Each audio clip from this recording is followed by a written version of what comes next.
Ibihe byiza reka ngusuze kandi nkwifurize kugubwa neza amahoro y'Imana aho uherereye hose mw'isi. Guhaye ikaze kuri uyu munsi turi tariki ya 12 z'ukwezi kwa Nyakanga umwaka ni 2025. Yumva kuri micro nitwa Peter, nguhaye ikaze kuri uyu muyoboro wacu kuri uyu umunsi. Reka mbibimburire mu ngingo z'ingenzi muri iki kiganiro na aguteguriye. Perezida wa Repubulika Paul Kagame yakiriye wahoze ayobora igihugu cya Kenya Uhuru Kenyatta, akaba n'umwe mu bahuza mu biganiro bigamije gushaka umuti w'amakimbirane amaze igihe mu burasirazuba bwa Repubulika Iharanira Demokarasi ya Kongo. Turabyinjiramo ku buryo burambuye. Ndakubwira kandi ko urukiko rwisumbuye rwa Gasabo rwatesheje agaciro ubujurire bwa Bishop Gafaranga rushimangira icyemezo cy'urukiko rw'ibanze rwa Nyamata rwari rwemeje ko uyu mugabo afungwa iminsi 30 ya agateganyo. Reka kandi nze kwerekeza hanze y'u Rwanda, mbihere mu karere k'ibiyaga bigari, nkubwire ko ubucukumbuzi bwakozwe n'umuryango Global Witness bwagaragaje ko Repubulika ya Demokarasi ya Kongo n'ibindi bihugu bikennye 10 byishyuye abantu bakorana bya hafi na Perezida wa Leta Zunze Ubumwe za Amerika, uyu ni Donald J. Trump, kugira ngo babivuganire ibyo bihugu. Ndetse kandi aza kwerekeza no mu zindi nkuru ziri kuvugwa muri aka karere. Ndabisoreza ku ruhando mpuzamahanga, nkubwire ko noneho bidasubirwaho Perezida wa Leta Zunze Ubumwe za Amerika Donald J. Trump yashyizeho imisoro ya 35 ku bicuruzwa biva muri Canada, ndetse avuga ko ashobora no gushyiraho imisoro ku bicuruzwa byose biva mu mahanga iri hagati ya 15% na 20%. Ibyo n'ibindi ntakubwiye byose mu buryo burambuye ni mu kanya gato nyuma y'aka karuhuko gakurikira.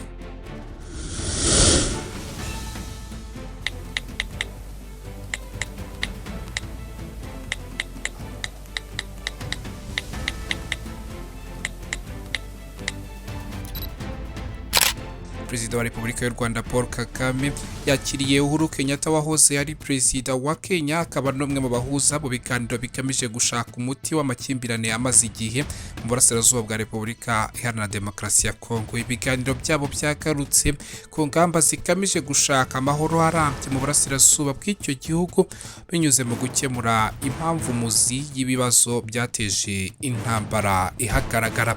Ibi biganiro bihuje abanyekongo biri kubera muri Qatar, aho ihuriro rya AFC 23 riri mu biganiro na leta ya Repubulika ya Demokarasi ya Kongo mu buhuza burimo n'abandi bafatanya abikorwa kugira ngo ibi biganiro bizatange umusaruro wifuzwa.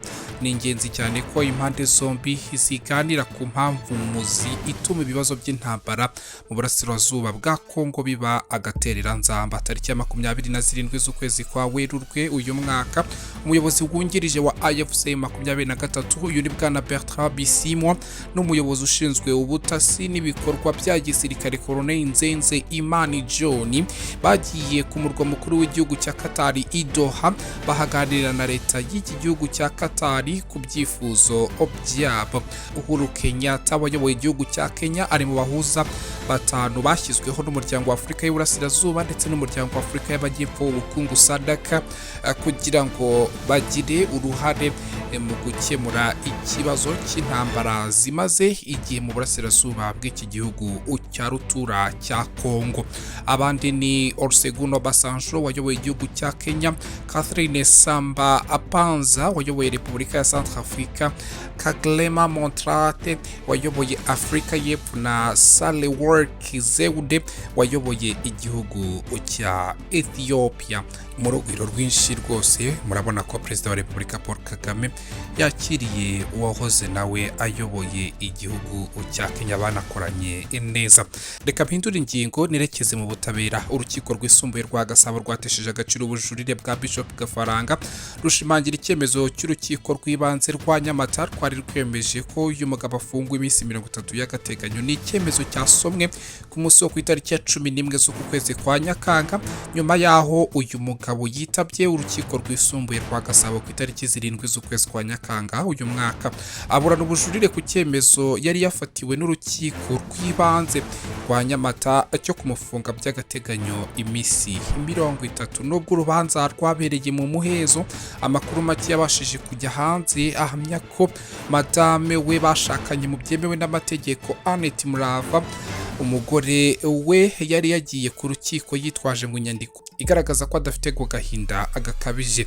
Ni inyandiko ngo yari yizeye ko yarokora umugabo we ushinjwa kumuhohotera, cyane ko ubushinjacyaha bwari bwagaragaje izindi z'uko afite agahinda gakabije yatewe n'ihohoterwa akorerwa n'umugabo we. Ibi byiyongeraho imbabazi yamuhaye byaremaga agatima buri wese ukunda Bishop Gafaranga. Icyakora bihabanye n'ibyo abo bibwiraga, urukiko rwo rwanzuye ko akomeza gufungwa imisi 30 y'agateganyo. Bishop Gafaranga ashinjwa ihohotera rishingiye ku gitsina, gukubita no gukomeretsa ndetse no guhoza ku nkeke uwo bashakanye. Ku itariki ya 23 z'ukwezi kwa Gicurasi uyu mwaka nibwo urukiko rw'ibanze rwa Nyamata mu karere ka Bugesera rwategetse ko Habiyambere Zakari mu mazina ye bwite asanzwe yitwana ndetse mu byangombwa bye wamenyekanye nka Bishop Gafaranga afungwa imisi 30 y'agateganyo mu gihe ategereje kuburana mu mizi. Urwego rw'igihugu rw'ubugenzacyaha RIB rwataye muri yombi Bishop Gafaranga tariki ya 7 z'ukwezi kwa Gicurasi rumukekaho ibyaha by'ihohotera rishingiye ku gitsina. Ubushinjacyaha bushinja Bishop Gafaranga icyaha cyo gukubita no gukomeretsa ndetse no guhoza ku nkeke uwo bashyingiranwe. Ibi byaha ashinjwa kubikorera umugore we bwite uwo bazi ku izina rya Annette Murava. Uyu asanzwe ari umuramyi cyangwa se umuririmbyi w'indirimbo zahimbiwe Imana ku rwego rwo hejuru mu gihugu cy'u Rwanda, dore ko yanamamaye cyane na mbere yuko abana n'uyu umugabo Habiyambere Zakari alias Bishop Gafaranga. Emeranitseho gatoya hanyuma ngaruke nerekeza kubiri kuvugwa hanze y'u Rwanda. Ndabihera muri aka karere nerekeza handi muri Afrika, tubisoreze ku ruhando mpuza amahanga.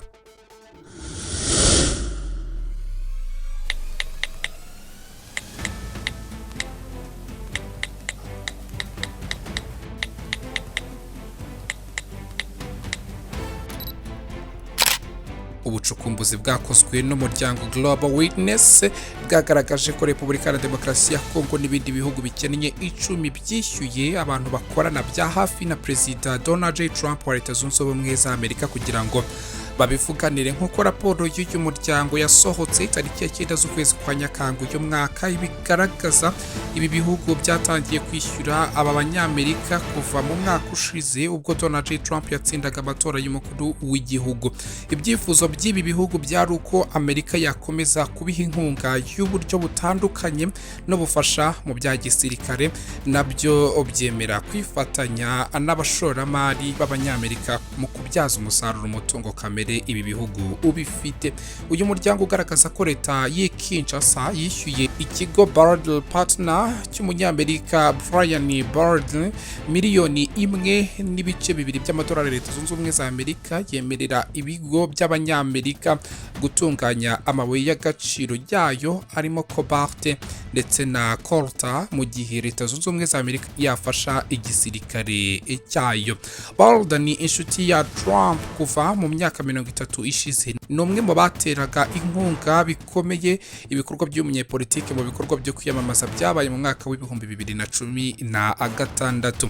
Muri Gashyantare y'umwaka wa 2025 Repubulika ya Demokarasi ya Kongo yishyuye ibihumbi 350 by'amadolari ikigo Von Button Montage York cya Kuri Von Button uri mu bateye inkunga ibikorwa byo kwiyamamaza kwa Trump mu mwaka wa 2024. Muri Werurwe uyu mwaka leta y'Kinshasa yagiranye amasezerano n'ikigo Ethert Etana kiyoborwa na Karen Guillaume wabaye umujyanama mukuru wa Trump mu bikorwa byo kwiyamamaza muri manda ye ya mbere. Repubulika ya Demokarasi ya Kongo kandi yemereye Irihart miliyoni 5 z'amadolari mu mezi 6 gusa. Perezida Felix Antoine Tshisekedi yahagaritse aya masezerano muri Mata nyuma yo guhura n'umujyanama wa Trump mu bufatanye na Afrika uyu ni bwana Masad Boulos. Leta ya Somalia nayo yishyuye ikigo BYIFASHE Government Affairs ibihumbi 550 by'amadolari kugira ngo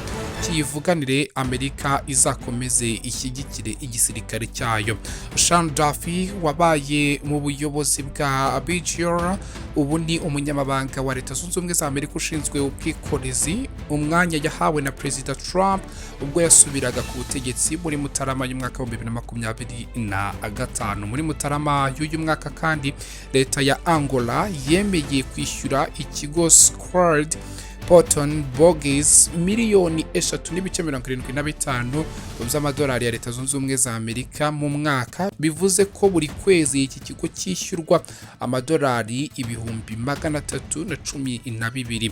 Square ikorera Everett Assistant wabaye umujyanama wa Trump mu bijyanye n'ubukungu, ndetse na Mark Esper wabaye umunyamabanga wa Leta Zunze Ubumwe za Amerika ushinzwe ingabo.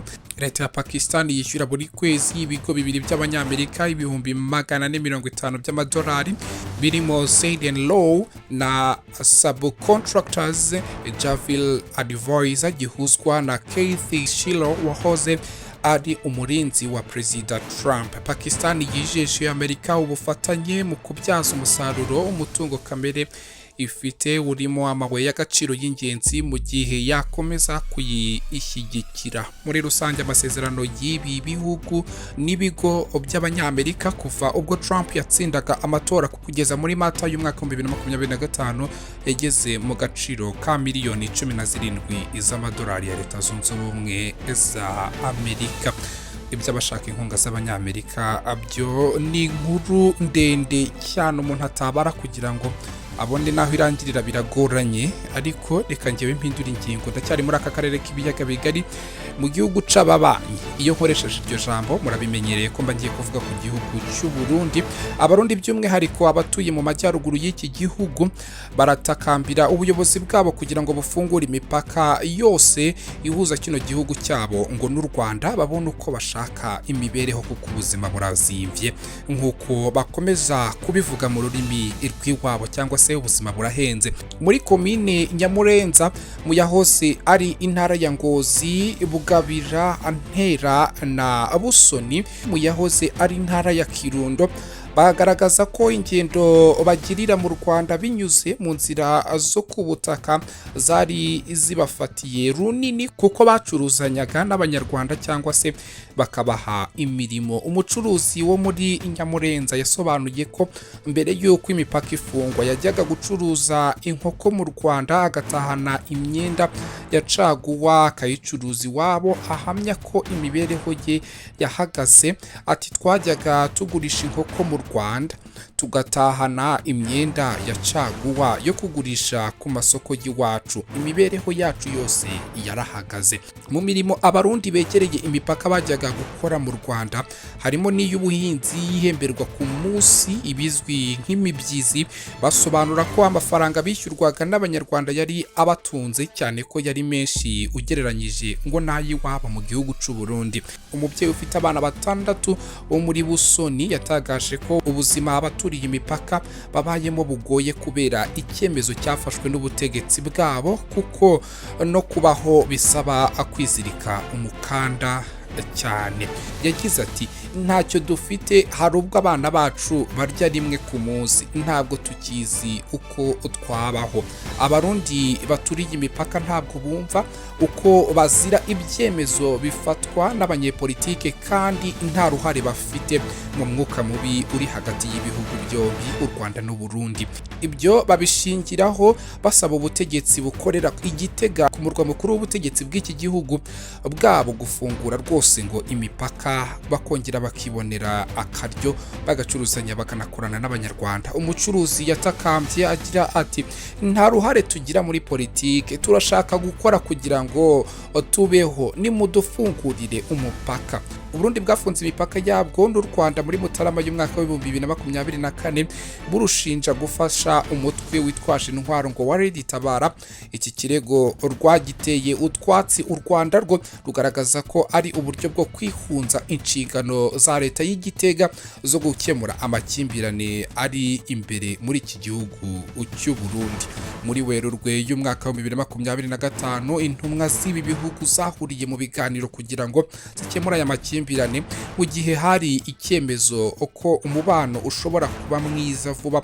Perezida Evariste Ndayishimiye uyoboye igihugu cy'u Burundi yongeye kwibasira igihugu cy'umuturanyi we cy'u Rwanda. Perezida Evariste Ndayishimiye yavuze ko mu gihe ngo u Rwanda rutarashyikiriza igihugu cye cy'u Burundi abagerageje gutembakaza ubutegetsi bwa perezida wamubanjirize Petero Nkurunziza muri Gicurasi y'umwaka wa 2015 ngo imipaka itazafungurwa izakomeza gufungwa uko biri kugeza na n'uyu umunsi. Iby'Abanyarwanda n'Abarundi ni nk'iby'abavandimwe, iyo byivanzemo akenshi ushobora no kubigwamo.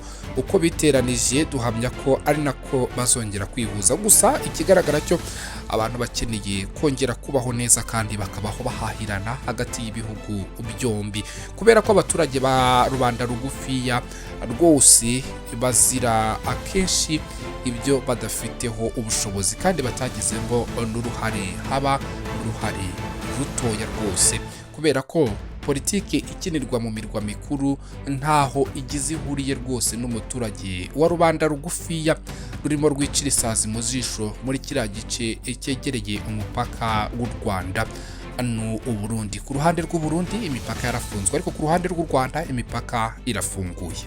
Ngayo nguko reka mpindura ingingo nerekeze mu gihugu cya Nigeria. Guverinoma y'iki gihugu yatangaje ko igitutu cya Perezida Donald J. Trump kitazatuma yemera kwakira abanyevenezuela bafungiye muri Leta Zunze Ubumwe za Amerika. Ubutumwa bwatanzwe na Minisitiri w'Ububanyi n'Amahanga w'iki gihugu cya Nigeria yitwa Yusufu Tagal, yifashishije amagambo yo mu ndirimbo y'itsinda ry'abaraperi b'Abanyamerika arizwi nka Public Enemy.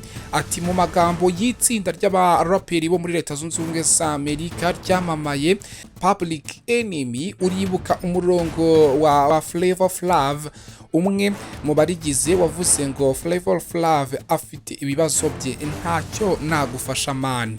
Minisitiri Tagar yavuze ko Nigeria ifite abaturage barenga 230,000, asobanura ko ari benshi ku buryo itakwemera kwakira abanyevenezuela Amerika ishaka kohereza. Yagize ati dufite abaturage barenga 230,000, byaba bitumvikana Nigeria yemeye kwakira abanyevenezuela 300 bazirukanwa. Nigeria iri mu bihugu Trump yakangishije kuzamura umusoro w'ibicuruzwa biturukayo, abishinja kugendera kuri politike y'umuryango BRICS ashinja kurwanya Leta Zunze Ubumwe za Amerika. Uyu minisitiri yagaragaje ko ibihugu bya Afurika bishobora kuzamurirwa ngo imisoro bizira kwanga kwakira ngo abimukira b'abanyamahanga barimo n'abari muri gereza zo muri Leta Zunze Ubumwe za Amerika. Ati ukwiye no kuzirikana ko Amerika iri kotsa igitutu cyinshi ibihugu bya Afurika kugira ngo byemere abanyavenezuela ishaka kwirukana bamwe bakiva muri igereza. Ikinyamakuru Wall Street Journal cyo muri Leta Zunze Ubumwe za Amerika cyatangaje ko cyabonye inyandiko ya Leta Zunze Ubumwe za Amerika isaba ibindi bihugu bya Afurika birimo Mauritania, Gabon, Guinea Bissau ndetse n'igihugu cya Senegal kwemera ngo abimukira bakakirwa n'ibihugu baturutsemo. Ngayo nguko Leta Zunze Ubumwe za Amerika zikomeza kotsa igitutu ibihugu by'abanyamahanga kugira ngo byemere gushyira mu bikorwa politike ya Donald J. Trump yo kwirukana abimukira ngo bo muri Leta Zunze Ubumwe za Amerika ngo bakirirwe muri ibyo bihugu da. Reka dutegereze tuzareba, ariko Nigeria yamukuriye inzira ku murima rwose ibemeza ko ibyo bintu bidashoboka kubera ubwinshi bw'abaturage nabo afite. Mve muri ibyo byo ku mugabane wa Afurika nerekeze ku ruhando mpuzamahanga nkubwire ko umwe mu bayobozi bakomeye mu gihugu cya Israel yatangaje ko hari uranium ifite ubukana itarangirikiye mu gitero ingabo za Leta Zunze Ubumwe za Amerika zagabye ku bigo bitatu bitunganyirizwamo ingufu za nucleaire n'ingufu za kirimbuzi zo mu gihugu cya Iran ku bitero byabaye ku itariki ya 22 z'ukwezi kwashize kwa Kamena uyu mwaka. Uyu muyobozi utashatse ko nguko amazina ye amenyekana yabwiye abanyamakuru bo muri Leta Zunze Ubumwe za Amerika ko uranium itangiritse itabye mu butaka bwo ku kigo cya nucleaire cya Isfahan kandi ko Iran yagorwa cyane no kuyigeraho. Yavuze kandi ko niyo Iran yagerageza gutaburura iyi uranium yatabwe kure na misile za Leta Zunze Ubumwe za Amerika, Israel yabimenye ndetse ngo bishobora gutuma igihugu cye cyongera kugabayo ibitero mu rwego rwo kuburizamo icyo gikorwa. Uyu muyobozi yavuze ko Israel yakoze ubusesenguzi ku ngaruka z'igitero Leta Zunze Ubumwe za Amerika yagabye ku bigo bya Iran bitunganyirizwamo ubutare bwa uranium, kandi ubu butare nibwo buvamo intwaro za kirimbuzi. Ibona ko gahunda ya Iran iyo gukora intwaro kirimbuzi yasubijwe inyumaho imyaka igera kuri 2. Umuvugizi w'ibiro bya Perezida wa Leta Zunze Ubumwe za Amerika Anna Kelly yatangaje ko ingabo z'igihugu cyabo zasenye burundu ibikorwa remezo ngo bya Iran bitunganyirizwamo ingufu za nucleaire. Izi zikaba ari ingufu zikorwamo intwaro kirimbuzi. Uyu muvugizi yagize ati nk'uko Perezida Trump yabivuze inshuro nyinshi, Operation Midnight Hammer yasenye burundu ibikorwa remezo bya Iran bitunganyirizwamo ingufu za nucleaire. Leta ya Iran ikorera Tehran ivuga ko abayishinja umugambi wo gukora intwaro kirimbuzi ngo baba bashaka kuyigirira nabi gusa. Isobanura ko itunganya uranium kugira ngo iyifashishe mu bikorwa bidahungabanya amahoro mw'isi, dore ko ari zimwe mu ngufu zakoreshwa mu kubona amashanyarazi, ubuvuzi ndetse n'ubundi bushakashatsi bugiye butandukanye. Perezida wa Leta Zunze Ubumwe za Amerika nk'uko twabikubwiye mu ngingo z'ingenzi ari naho tugiye gusoreza, yashyizeho imisoro ya 35 ku bicuruzwa biva mu gihugu cya Canada cy'umuturanyi wabo, ndetse avuga ko ashobora no gushyiraho imisoro ku bicuruzwa byose biva mu mahanga iri hagati ya 15 na 20. Ibi yabitangaje yabinyujije mu ibaruwa yandikiye Canada ayimenyesha ko iyo misoro izatangira kubahirizwa ku itariki ya 1 z'ukwezi kwa Kanama uyu umwaka. Perezida wa Leta Zunze Ubumwe za Amerika Donald J. Trump yavuze ko iyi misoro ije ari igisubizo cyo kuba Canada yarananiwe kurwanya ikwirakwizwa ry'imiti ya fentanyl yinjira muri Leta Zunze Ubumwe za Amerika. Gusa avuga ko ibihugu byombi bikoranye mu kurwanya iyi miti ashobora kugabanya ngo iyi misoro. Ati Canada niyemera gukorana natwe mu guhagarika ikwirakwizwa ry'imiti ya fentanyl, ahari dushobora kuvugurura ibikubiye muri iyi baruwa. Iyi misoro wenda izazamuka cyangwa izagabanuka, byose bizaterwa n'umubano dufitanye. Donald J. Trump akomeza avuga ko ikindi kintu cyakorohereza ibi bihugu kugabanyirizwa iyi misoro ari ukubaka inganda zikora ibyo ibi bihugu byohereza muri Leta Zunze Ubumwe za Amerika ngo bikazubaka muri Leta Zunze Ubumwe za Amerika. Iyi misoro ije mu gihe ibihugu byombi biri mu biganiro bigamije kumvikana ku buryo bw'ubuhahirane hagati y'ibihugu byombi. Minisitiri w'intebe wa Canada yitwa McCartney yavuze ko guverinoma izakomeza kurinda abanyakanada n'ubucuruzi bwabo kuko bari hafi kugera ku mwanzuro w'ibiganiro bamazemo iminsi na Leta Zunze Ubumwe za Amerika. Y'imisoro ije isanga indi rusange Trump yashyizeho ya 50% ku byuma na aluminium bituruka hanze, 25% ku binyabiziga bituruka hanze na 50% kuri corpa. Nyemerera ngiye gushimire wowe twabanye muri iki kiganiro cyo kuri uyu munsi. Nkwifurije kugubwa neza, amahoro n'amahirwe, kandi dusubire mu zindi ngingo z'ibiganiro turi kugutegurira.